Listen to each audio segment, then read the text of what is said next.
Ms. Stickney, will you call the roll? Miss Berry. Here.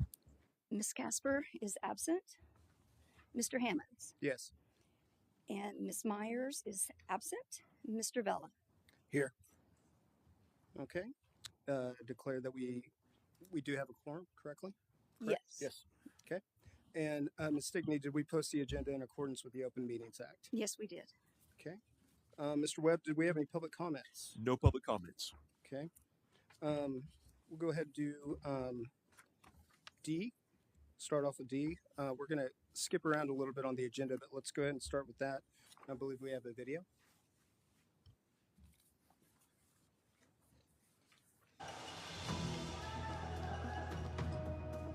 Can we write a number sentence? Yes, we can. For 15 years, Epic Charter Schools has been bold enough to imagine what education could be, and strong leadership made that vision possible. To our Epic School Board, thank you for your steady guidance, courageous decisions, and unwavering commitment to students and families across Oklahoma. Because of your leadership, more than 30,000 students are empowered with choice, innovation, and opportunity. As we celebrate this milestone and reflect on how far we've come, we also look ahead with confidence. As Epic ushers in an exciting new chapter, we are deeply grateful for the direction you provide and the future you continue to shape. Thank you for leading Epic forward.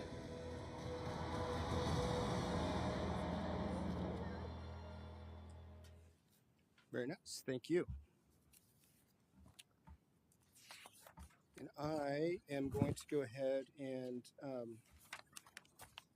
keeping track of this. Let's go ahead and start with governance. 2A, board committee reports. Mike, do you want to share anything from our audit committee? We met today and went over this current state of finance, and everything seems to be on track. The plan to pay off the line of credit is moving forward, and we should be finished with that in June. Everything else looked good, so I'm very happy with it, and we'll hear more from Michael later. Okay. And did we have any, we did have a governance report. Is that correct? Well, for the nominating committee, that's going to dovetail into our next item. Okay. So item B, consideration and possible action to approve a new Epic Charter School board member to start a 3-year term. Mr. Webb. All right. So the nominating committee has been working on this process that actually has been going on for about 10 months. Looking to bring another board member on. We got found a candidate to recommend, got ready to probably try to bring them on, and then we went into the superintendent search. And the thought of the committee was, not to force that new member to have to deal with what was going on in the past of the school and in the future in the superintendent. So once we've got that superintendent in place, now's the time when the committee wanted to put forth the name. And the name we have is, and I'm not going to get this right, Eddie Haverill. Is it Haverilla? Haverilla. Okay. Or is it HRA, did you say? All right. So Eddie has worked with the national accounting firm of Coopers and LeBrand in both the Atlanta and the Tulsa offices. He is now a senior partner at his current firm, Heritage CPA.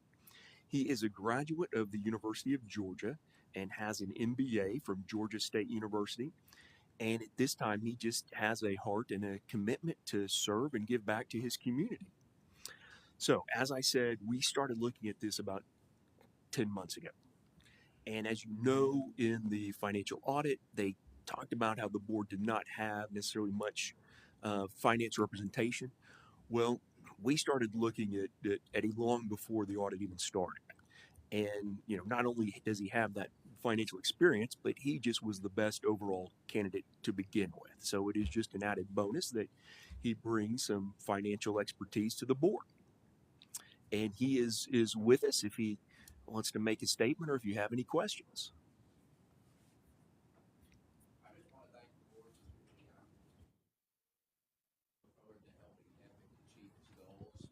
Assisting management in any way I can. And you've given my background pretty much. I'll just add that I have 6 grandsons. I have a step grandson that attends Epic as well. So looking forward to working with everybody in any way I can.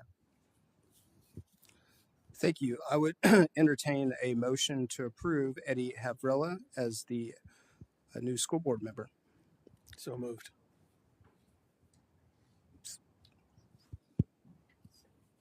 Second. Miss Berry, Yes. Mr. Hammonds, Yes. and Mr. Vella. Yes. Welcome aboard.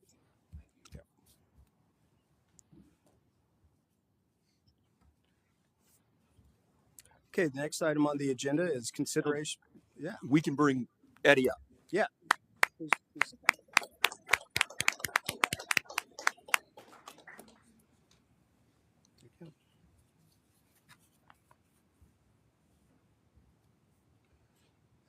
All right, consideration and possible action to direct the Department of Legal Services to develop and present an updated consent agenda policy. Mr. Webb. All right. Well, Dr. Ross is going to give an overview of the financial audit, but the next 2 items are directly related to that. I think as most of you know from what we heard from the charter board this week, there were 3 items out of the 15 that Epic had not started working on, meaning that certainly for 12 of those items, we'd either completed those or we'd started working on them. But 2 of those items we're going to check off our list today, and the third one we will be in process of working on shortly. But this first item for C, the audit and the charter board asked us to just go back and look at our consent agenda policy and update it and see if it's the right fit for where we want to be. And that's what this item would direct us to do. Okay.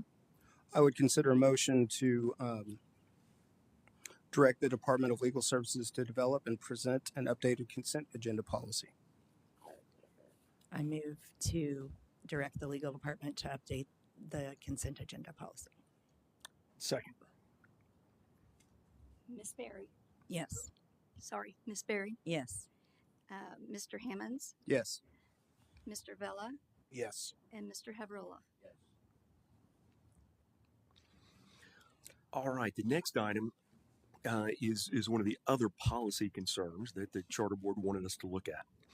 And this is to develop new financial policies for the entire financial system. And this is going to be the first step. And this is going to take a while because we're going to, make sure we get this right. And we're going to ask for a lot of experts and outside people and even Daniel Haynes and everybody we can to assist putting these together. But we wanted to start on this immediately, so it's on the agenda. Okay, I would entertain a motion to direct the Department of Legal Services to develop and present updated financial policies. I motion. Second. Miss Berry, Yes. Miss Casper is absent, Mr. Hammonds, Yes. and Mr. Vella, Yes. and Mr. Havrilla. Yes. Next item is consideration and possible action to modify the organizational chart of Community Strategies, Inc., such that the Deputy Superintendent of Legal Services will be titled General Counsel and shall report directly to the Board of Education. The salary for the General Counsel will remain the same. Mr. Webb. All right, under the Supreme Court's what is called the Upjohn Doctrine, it makes clear that in-house counsel for organizations, they have an obligation to represent the organization, only the organization, and not any individual. And it's a little different than brick and mortar because we have community services, which is a nonprofit organization. So because of that, there was some, question about exactly who we represent, and we just wanted to make it crystal clear that according to law and the ABA Model Rule 1.13, we only represent the organization and not individuals, and this would solidify that. Okay. I would entertain a motion. So moved. Second. Miss Berry, Yes. Mr. Hammonds, Yes. Mr. Vella, Yes. and Mr. Havrilla. Yes. Okay, next item on the agenda. Consideration and possible action to modify the organizational chart of Community Strategies, Inc., such that the Executive Director of Human Resources shall report directly to the Superintendent of Epic Charter School. The salary for the Executive Director of Human Resources will remain the same. Mr. Webb. All right. Due to the fact that the legal team is now represented directly to the board, and that's going to be 4 people. That's your board clerk, myself, and the other 2 attorneys. It's probably not the cleanest to have somebody reporting to me, and currently the outstanding executive director of HR, she does report to me. But because of the switch, we now need to move her to report to the superintendent. I would entertain a motion to approve. So moved. Second. Miss Berry, Yes. Mr. Hammonds, Yes. Mr. Vella, Yes. and Mr. Havrilla. Yes. Okay, next item on the agenda is presentation and possible discussion regarding the statewide charter board's forensic investigation report of Epic Charter Schools. Dr. Ross. Thank you, Chair Hammonds, Board. I'll just do a simple flyover. We did have a forensic investigation that was commissioned in part by Epic Charter Schools and the Oklahoma Statewide Charter School Board. That was conducted by Carr, Riggs, and Ingram. The auditors, when looking through all the information, reviewed financial records, budgets, enrollment assumptions, staffing decisions, internal controls, as well as board oversight structures. What is most important is there is no finding of misappropriation or no fraud that was identified. Instead, the findings point to systematic weaknesses within our organization around budgeting, financial monitoring, and those things led to our financial situation as it was. The audit itself consisted of 15 audit findings. I would highlight that of those 15, 12 of those audit findings are either in progress to be corrected or had been corrected at the time of the release of the audit information, leaving the organization 3 tasks within the audit findings to address. 2 have been addressed just a moment ago through Council Webb and the decisions made by the board. Those include the financial policies and procedures. It was found that Epic did not have clear written rules or governing around the budget and accountability and financial monitoring.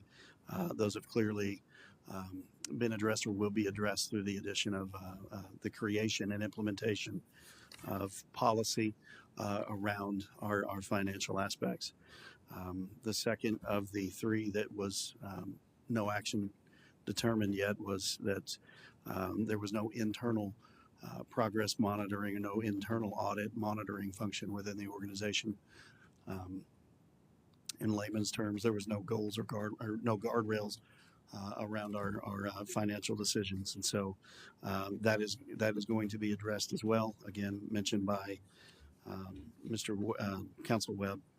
The third of the 3 was that departmental budgets lacked board approval. And it was mentioned several times that there seemed to be 2 operating budgets.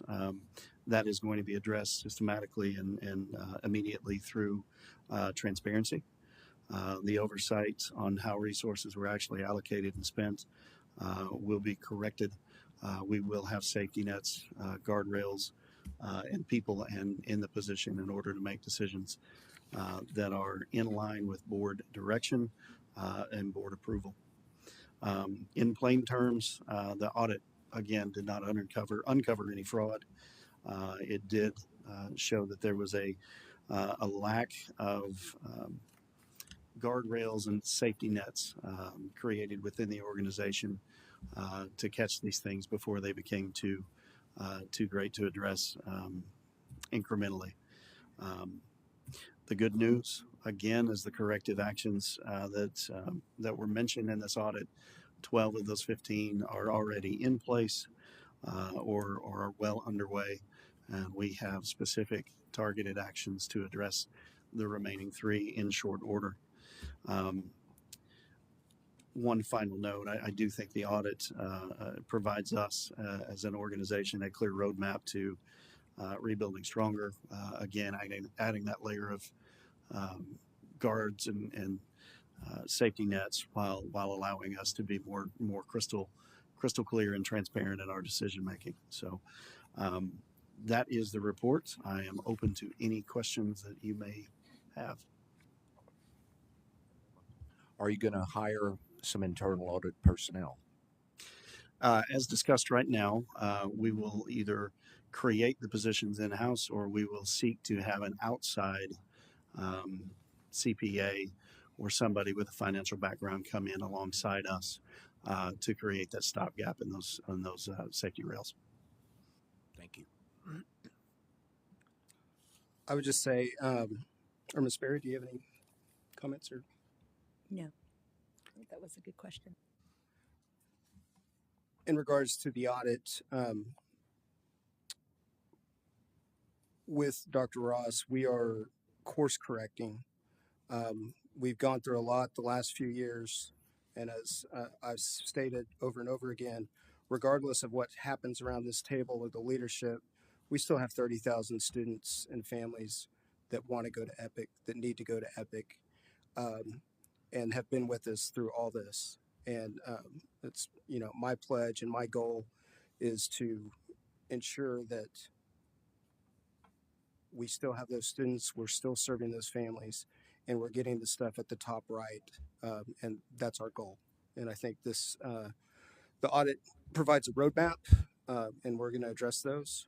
But the important thing is the families that have continued to come to EPIC and use EPIC and need EPIC, our commitment is to make sure that we're doing things right. And we want to make sure that we're not in the news for this stuff. It's for all the good things that everybody else is doing that don't get highlighted. Okay? Any other comments? You're welcome. You're welcome. And we don't have to vote on anything, do we? Okay. Next item is consideration and possible action to approve the 2026-2027 academic year calendar. Mr. Hunt.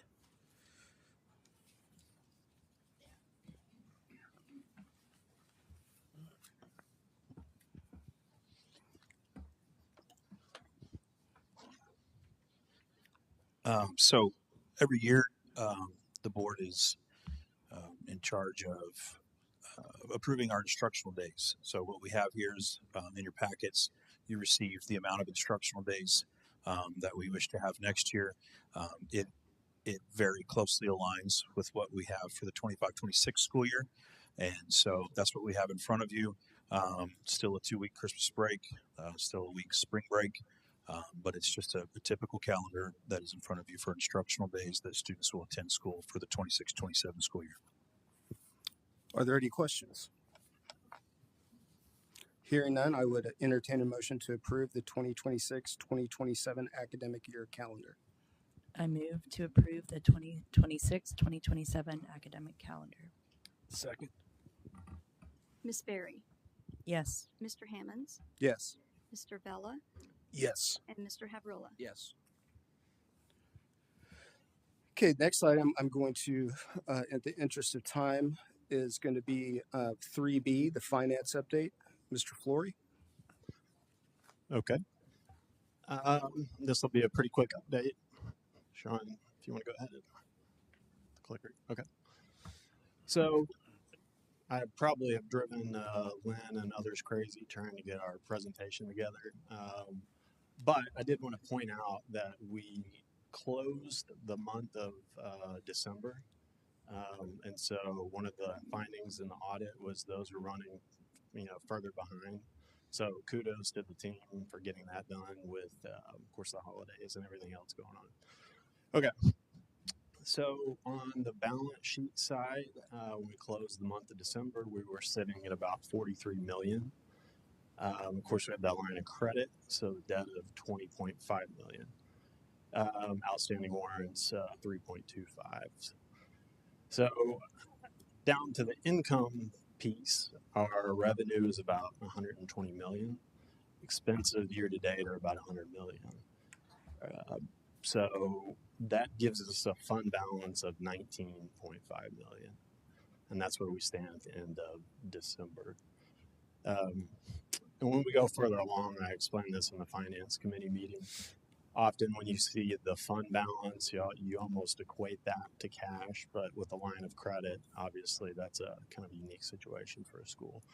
So we'll close that gap and things will start to look more normal. Okay, so this is a high-level view as of January 9th when this was put together. Our general fund revenue to date is about 120 million. Cash on hand is 40 million. And I'll talk about the revenue variance as we go a little further down. Just as a reminder, so we're at 47.1%. Revenue begins mid-August, so this is really running on track with what we budgeted. Next. Okay, so on the expense side, our expenses year to date, 100 million. Again, this is really just kind of running right on budget or below budget, which I'll get to on this next chart. Okay, so bear with me. This is a little messy now that we've expanded it out to the full year. But this chart, this is what you guys see each month. We have our budgeted revenue and budget expenses versus our actual revenue, actual expenses. And just as a reminder, so the tealish color is our budgeted revenue, purplish is our actual, orange for revenue. On the expense side, orange is budget expense, actual blue. So you guys can kind of follow along with our revenue running ahead of what we planned, and our expenses are running lower than what we had planned for. So the revenue variance is about $4.4 million to the good, so that's good news. And on the expense side, we're $15 million less than what we had planned. So it's a good place to be in. So I'm a cheapskate, usually kind of a sandbagger, so I think we're in good shape there. So that is the update I have, and you guys have in your packets the October, November, and December financials as well, and those will need a vote. Any questions of Mr. Flory? Hearing none, I would, do I need to do these items one at a time? One at a time, yes. Okay.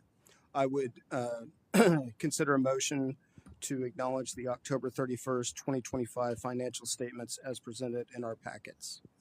So moved. Second. Miss Berry, Yes. Mr. Hammonds, Yes.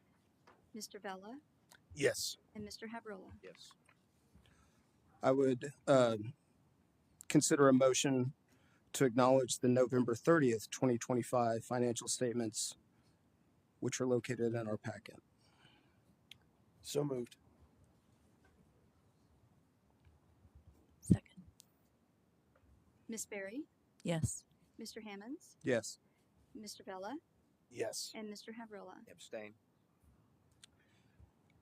I would take a consider a motion to acknowledge the December 31st, 2025 financial statements as presented. So moved. Second. Miss Berry, Yes. Mr. Hammonds, Yes. Mr. Vella, Yes. and Mr. Habrola. Abstain.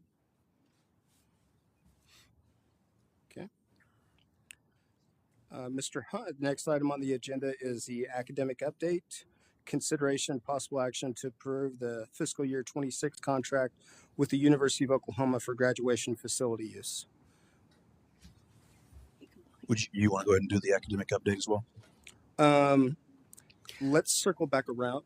Go. There's an error on your agenda that got printed off, Okay. but on the agenda that was posted, those are actually two separate items. Okay. They just seem to be. Oh, no, that's fine. Let's just, the item that I would like you to present on is the fiscal year 26 contract with University of Oklahoma, and we will come back to the academic update. Yes, sir. Thank you. So this contract with the University of Oklahoma is for our graduation that will take place in Norman. We will have 2 graduations in Norman and 2 graduations in Tulsa at Tulsa University, which is the next item. But this specific item for the University of Oklahoma is in order to have our seniors walk the stage and celebrate with their families and staff. So I'd consider a motion to approve the fiscal year 26 contract with the University of Oklahoma for graduation facility use. So moved. Second. Miss Berry, Yes. Mr. Hammonds, Yes. Mr. Vella, Yes. and Mr. Havrola. Yes. Next item is consideration possible action to approve the fiscal year 26 contract with the University of Tulsa for graduation facility use. Absolutely. As previously mentioned, we have graduations in Norman and in Tulsa. This Tulsa set of graduations will take place at the University of Tulsa. And again, so our seniors can celebrate and walking across the stage with their families and staff. I would entertain a motion to approve. So moved. Second.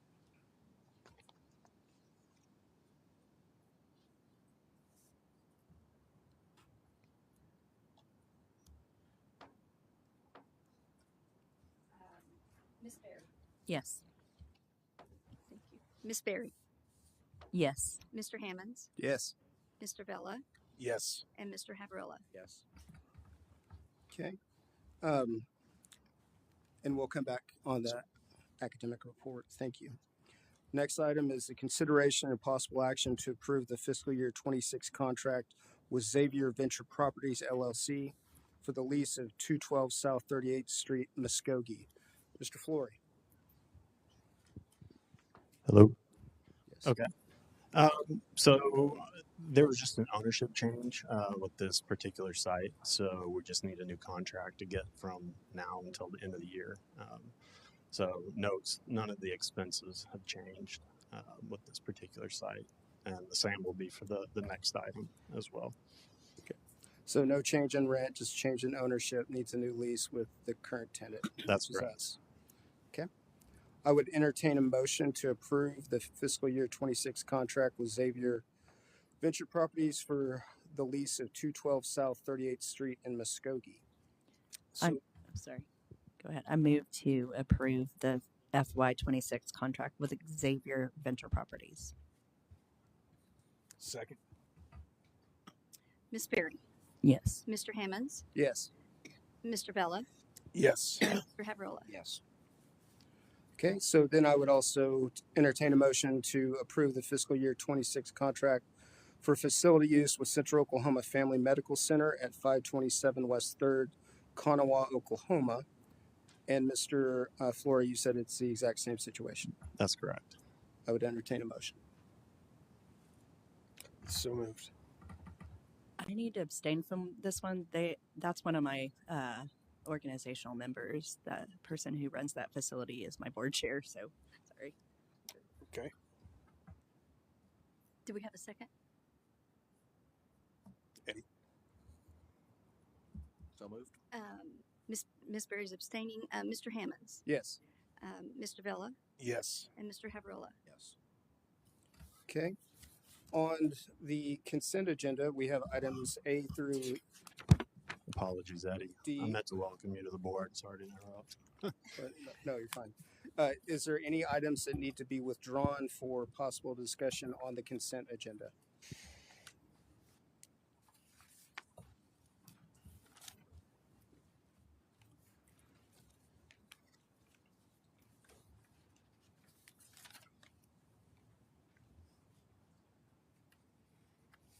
Hearing none, I would entertain a motion to approve the consent agenda. I move to approve the consent agenda. Second. Miss Berry, Yes. Mr. Hammonds, Yes. Mr. Vella, Yes. and Mr. Havrilla. Yes. So, Chair Hammonds, you have 2 items left: 3A Superintendent Report and 3F Academic Update. Okay. Let's go ahead and do the superintendent report, 3A. Dr. Ross. Once again, Chair Hammonds, thank you for the opportunity. Havrilla, Mr. Havrilla, thank you for coming and being a part. Board, thank you for the opportunity to come and speak today. Today's superintendent updates include highlights of student success, community engagement, as well as progress toward our organization's long-term aspirations. I'll begin the celebrations and then we will transition into academics. Let me introduce you very quickly to a gentleman that is pretty amazing. This is an 11th grader, Epic Charter School student by the name of Rex Arnold, who is, without giving away the game, I think I'm just going to let the video speak for itself. Ladies and gentlemen, board, I would attract your attention to the video for our student spotlight. Started about 5 years ago, since I was 12, and I just fell in love with it instantly. And I knew it's what I wanted to do with my career. And Epic, I don't know if I could have done it without him. It's sometimes surreal, to be honest. It's not common that a 17-year-old has his private pilot license. At that point, he's the youngest private pilot in Oklahoma. You're looking at your tracking and seeing him going 115 miles an hour. It's a little nerve-wracking. Honestly, I don't think without Epic he would have gotten his private pilot license as quickly as he did. I've got about 109 hours so far. As we're applying for colleges, I think a lot of them are surprised because they're used to seeing kids coming in with like 20, 30 hours. Some colleges don't expect any flight time. My teacher, Cindy Druman, really helped me to fit around my schedule, do my schoolwork in the morning, and then do what I really love, which is flying. I wanted them to be able to focus on the things that they're interested in and their passion without sacrificing their education. I noticed that they absorbed more, achieved more. Their ACT scores were great. Their state testing has always been great. They're both straight A 4.0 students. Rex has gotten accepted to all the schools he wanted to get accepted to, and I cannot say that we could have done anything better. Just being up there and having the time to do it and not due dates with Epic, just amazing, amazing opportunity.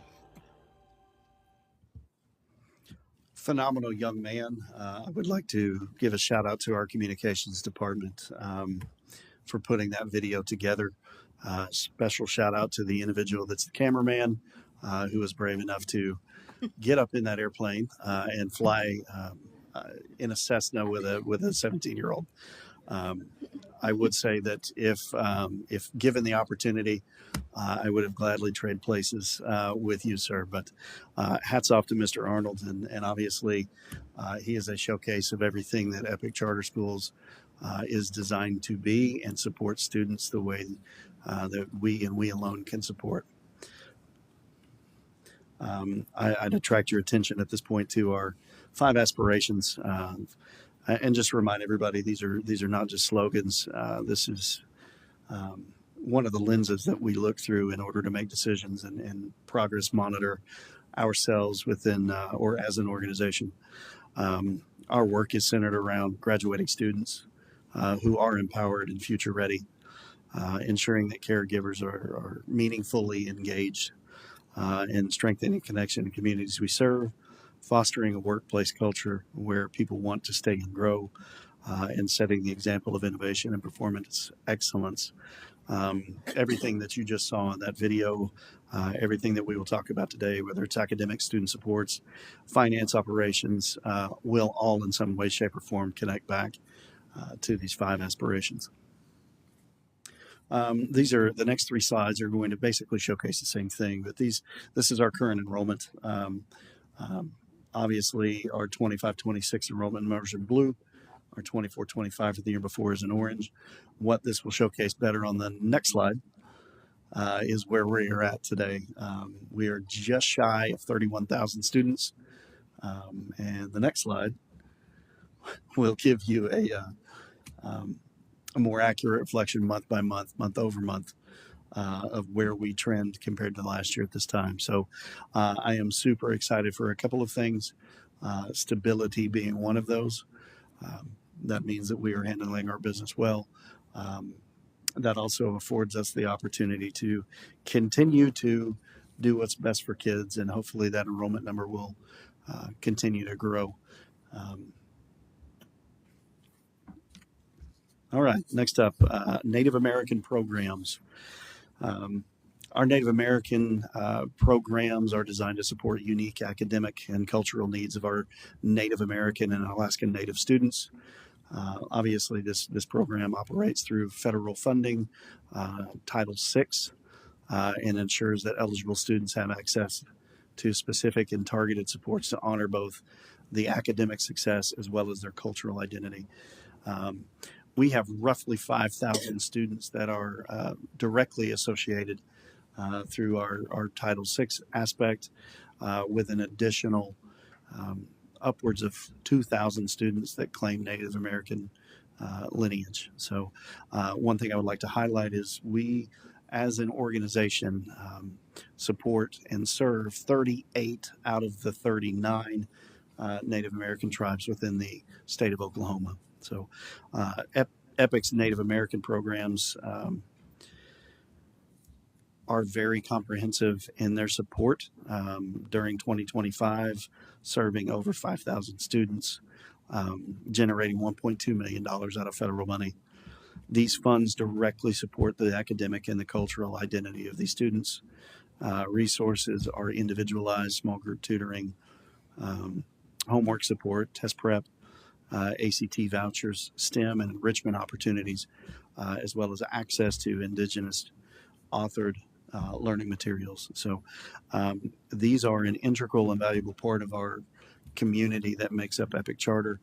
And these services ensure that our Native American populations are supported not only to achieve academically, but also thrive with pride for who they are and where they come from, as well as where they are going. The next slide will kind of show you the regional breakdown of where and how we serve our Native American populations. Again, they're an integral part of our EPIC community. Next up, I'd like to congratulate EPIC Charter School's photography student, Caitlin Herkirk, and I apologize if I mispronounce that name, for her award-winning photo, also on the slide, in the National George Mesa Foundation Photography Contest. I do not believe I could say that 3 times fast. Caitlin is in the 10th grade and is now part of EPIC News Network, and she is a part of the advanced photography course in the ENN. So this year's George Mesa Youth Conservation Photo Contest included entries from over 400 students across 27 states. Our Caitlin won 3rd place this year in the water category with her photo, Whispers of Rain. So shout out to this young lady, shout out to the staff and the department that helps her to be successful. Next up, we have Comet Academy. Our 5th graders that participate in EPIC's Comet Academy performed winter songs and a reader's theater before we broke for our Christmas holiday. The event highlighted literacy in an engaging as well as a developmentally appropriate way. It also showcases and reinforces the importance of early language acquisition and reading experiences for this age group of kids. We had several students across our organization participating in spelling bees as well last month. We appreciate every student who stepped up with confidence and perseverance. These experiences, again, build both academic skill as well as character and perseverance. On a side note, I'll be reaching out to these guys to proofread emails and any correspondence that goes out because I am not sure that I can win any spelling bee. So hats off to these young individuals. Last but not least, we have an Epic Resource Market on January 27th. Epic Charter will host a resource market at 50 Penn Place right here. Families can connect with community, mental health, basic needs providers. This is intended as a come and go event designed to help remove barriers and support our families. We look forward to having that opportunity. It again showcases our efforts to reach out and support our extended families. You may have seen it as we came in this afternoon. We obviously have a blood drive going on. That again is another integral piece to our community outreach. So I would leave you with this, and then we'll transition. Super appreciative of the opportunities that I've had the past 2 weeks to get out and see students, not only at 50 Penn, but I spent the day yesterday in Tulsa schools. There are some phenomenal things going on in this organization. There are some phenomenal kids. I could spend the next hour and a half going individual by individual and talking about the accomplishments that our students are provided as a result of this organization. I met a 10th grade girl yesterday who is graduating in May, a 15-year-old 10th grader that is graduating in May. And I say this teasingly, but I was on the 5-year plan, and this young lady will be graduating college before she turns 20. So that is just another highlight of the specialness that this organization can provide for those students. So looking forward to the continued work, looking forward to seeing our academics showcased in our highlight reel in the news, be that of positives. Ladies and gentlemen, I will offer or entertain any questions. Out of the 39 tribes, you said there were 38, which is the one that we have not partnered with. I appreciate that question. Yeah. I will find out and get back to you, and I will even do you one better. I will find out specifically as to why we have not yet. That's kind of my gig. So there you go. I figured you'd like it. Yeah, I do. Any other comments? Okay. Mr. Hunt, I believe we're going to circle back around and talk about the academic update. Absolutely. Okay, so believe it or not, it's January, and we are halfway through this year. That is crazy to think. So I'm going to go over our formatives for math and ELA, just as we've done every single month for the last 1, 2, 3, 4. This is our 5th year to do this. So this year we are the purple bar, and as you can see, the purple bar exceeds all other bars in each of these columns of the month. At the end of December, 21.6% formatives were mastered in the area of math. To be completely transparent, when I first looked at this, we need to change our goal. For crying out loud, our goal is blue. We used to struggle to achieve our goal, but every single month we're above our goal. So that's going to be what we will see from now until next month is to do some calculations and some analysis to determine what our goal should be to strive for. So, but happy to see the growth. If you look year over year, we're 3% above where we were this time last year in math.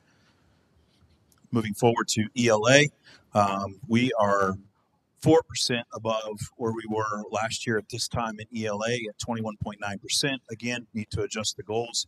But, you know, I think when we implemented these formatives, we knew it would take some time. I always talk about the implementation dip, and it usually takes 3 years for something to actually see the fruits of your labor. And, you know, we're seeing kids master these formatives that are standards checks for understanding, basically. And so that's exciting to see the work that's done on a monthly basis. Student engagement. So I always say our engagement goal is 80%. We always start there, and then we start hitting these breaks, and it kind of gets a little disjointed. So every day we get a report on student engagement, and our average right now is hovering in the mid-70s. So we need to find a way to get our students more engaged, our students more active in the learning process, which can oftentimes be interesting in the virtual environment. But that's our job. That's why they're here. That's why we're here. So this just shows you the trajectory of our student engagement over the course of the year.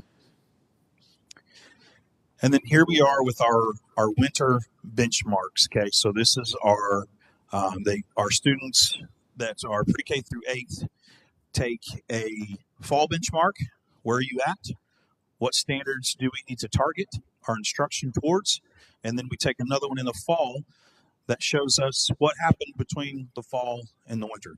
Okay, so there'll be two different slides here. This first one is for English language arts. This is how they would be projected to finish the year. Okay, so we have a little over 3,000 students that have a basic knowledge. We have 2,500 students in grades pre-K through 8 that have a proficient knowledge in ELA, 1,218 advanced, but we have 3,849 that are below basic. Okay, so we have some work to do with these pre-K through 8 students in ELA. And then we have this other pie chart here that we call our gainers, stickers, sliders. Okay, so gainers are students that grew a certain amount. Stickers would be students that are kind of stuck. Maybe they just need a little bit of lift, a little bit of remediation to get them back going. And then we have some sliders that are 1,651 that we need some intervention with, and we need to make sure that we get them back on track. So this is our winter benchmark results. These are our winter benchmark results for ELA. Flip the slide to math. We're there. Yeah, didn't look like it changed. Okay, below basic math. Math is math for us doesn't grow as fast as reading, and that's one of the things that we've been dealing with. That's one of the reasons for the creation of Math Plus. Okay, those folks are still doing great work. So we have over 6,000 students in grades 1st through 8th that are below basic, and as you can see, about 2,800 that are basic, and then some that are proficient and advanced. Then if you go over here to our gainers, stickers, sliders, we have a lot of stickers. Okay, we have a lot of students that need some intervention. 6,205 that are stuck. 1,841 that definitely need intervention, and then 1,753 that are growing. So that's kind of our midway point. Shifting gears, chronic absenteeism is kind of some lingo that you hear in a lot of politics across the nation and across the state. So what is chronic absenteeism for us? If a student has less than 100% of the instructional activities completed, and the number of days of no work is 10% or more of the days in a quarter, total days with no work exceeds 18 days for the year. This emphasizes academic impact of missed days. Unlike truancy, it does not result in a student being withdrawn from the school. So this is just kind of a definition of chronic absenteeism. In a virtual world, there's a lot of if this, then that, if not this, then that statements as of that. So, but what I wanted to do is show you where we're at compared to last year. Okay, last year at this time, at the end of semester 1, we were at 7.29% of our students were chronically absent. This year, at this time, we are only at 5.18% of our students are chronically absent. So we have less chronic absenteeism than previous school year, which is good news. But as always, the work is not complete. There's still improvements to be made, and we're looking to do so. Questions about the academic update? Sir? Yes. That's the overall school. Yeah. It's not just second grade or third grade, or these are all of our students that take formatives. Yeah. You're welcome. Great question. Any other questions? Thank you so much. Thank you. All right. There's no new business, so we are at adjournment. All right. I would consider a motion to adjourn. So moved.